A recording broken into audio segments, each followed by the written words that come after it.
साथ संगत जी, प्यार से कहना धन निरंकार जी। 77 निरंकारी संत समागम के आज पहले रोज, जहां ये थीम विस्तार असीम की ओर और ये भाव विस्तार का ये युगों युगों से रहा है कि ये परमात्मा असीम है और ये एक जानने योग्य, और जिन जिन ने भी अपने जीवन में इस परमात्मा को शामिल किया वो भक्त श्रेणी में, और ये उनके अंदर से भी, ये अंदर से बाहर, इंटरनल टू एक्सटर्नल जर्नी ये असीम की ओर ही, और इसी में फिर सारे मानवीय गुणों का भी विस्तार होता चला जाता है। एक बार इस प्रभु से जब प्यार हो जाता है, प्रेम हो जाता है, तो फिर वो चाहे एक प्यार का ही गुण अपना लें, प्रेम का, तो ये जो युगों युगों से संदेश रहा है लव दाई नेबर का, और कैसे फिर ये अगर गहराई में सोचा जाए कि सिर्फ नेबर तो वो नहीं जो हमारे बिल्कुल साथ रहते हैं,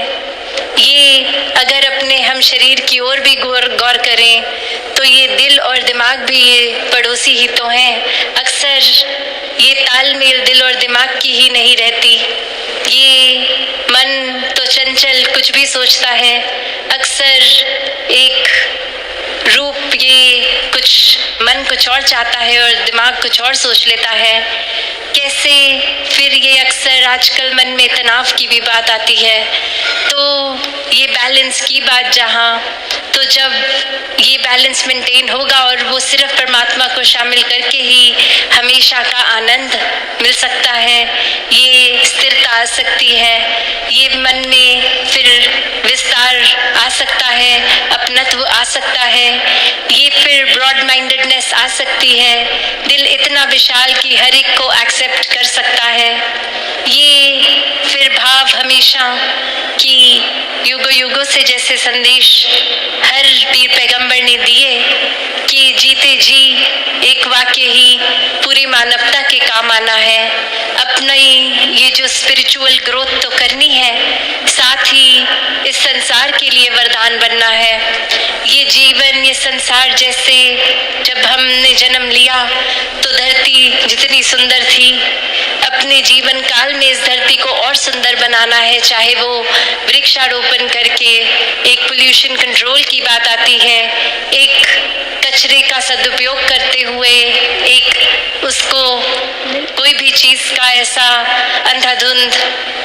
कचरे को जैसे नहीं फैलाने की बात, या रिसाइकल की आजकल बात आती है, रीयूज की आती है, तो कैसे ये संसार में इस परमात्मा ने हर कोई चीज जो दी है, और चाहे वो इंसानों ने भी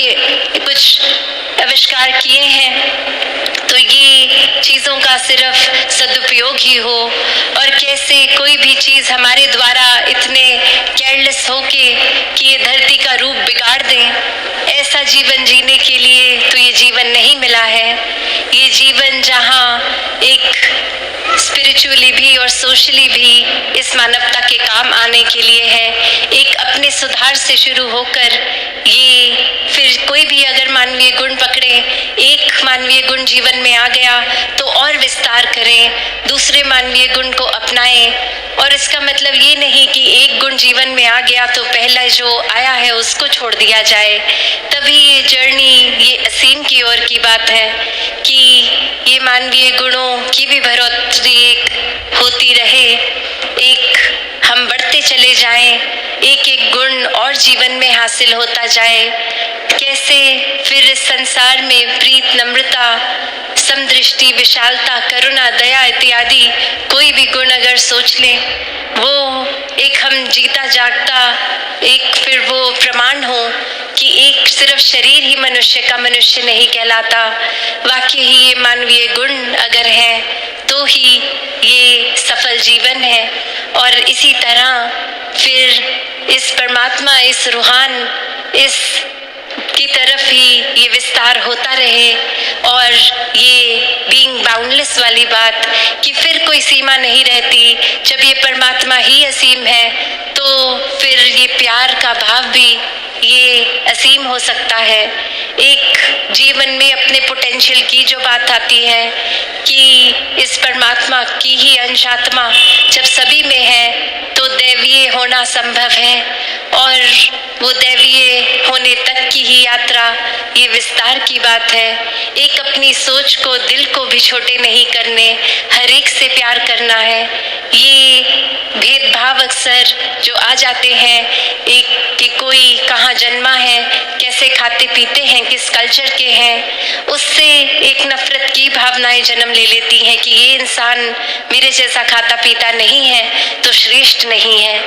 पर हर कोई इस परमात्मा की ही बनाई रचना है, तो हर एक के प्रति श्रद्धा बिल्कुल उसी तरह रहे जैसे जब हम कोई भी पूजनीय स्थल पे जाते हैं तो परमात्मा के एहसास से, या घर बैठे भी परमात्मा के एहसास से जैसे ये एक मन पावन हो जाता है, वैसा ही हर एक को देख के नफरत का भाव मन में ना लाते हुए सिर्फ आदर, सत्कार, श्रद्धा और समर्पण ही आए। हर कोई श्रेष्ठ है, सभी परमात्मा की एक क्रिएशन, और हर एक से शिक्षाएं लेते हुए अपने जीवन को भक्तिमय करके ये रिस्ट्रिक्टेड ना रहे, एक विस्तार हर पल का होता चला जाए। साथ संगत जी, धन निरंकार जी।